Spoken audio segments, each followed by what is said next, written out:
তোমরা কি জানো এই বছরে এত প্রচন্ড ঠান্ডা কেন বেড়ে গেছে? আমি বলছি তোমাদেরকে।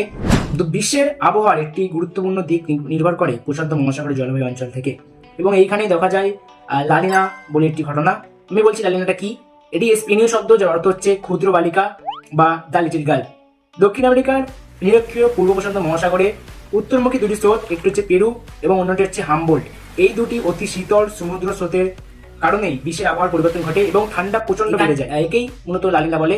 এটি 2 থেকে 10 বছর অন্তর দেখা যায়, যেটি কিন্তু এই বছর দেখা যাচ্ছে। তোমরা লক্ষ্য করেছো ঠান্ডাটা কিন্তু প্রচন্ড বেড়ে গেছে। এই লালিনার অবস্থান হচ্ছে দক্ষিণ আমেরিকার নিরক্ষীয় প্রশান্ত মহাসাগরের পূর্বাংশে পেরু এবং ইকুয়েডরের পশ্চিম উপকূলের অদূরে 5 ডিগ্রি উত্তর থেকে 5 ডিগ্রি দক্ষিণ ও 90 থেকে 120 ডিগ্রি দক্ষিণ দ্রাঘিমায় এটি অবস্থান করছে। ধন্যবাদ। এইরকম তথ্যমূলক ভিডিও দেখতে চ্যানেলটিকে সাবস্ক্রাইব করো, লাইক করো। টাটা।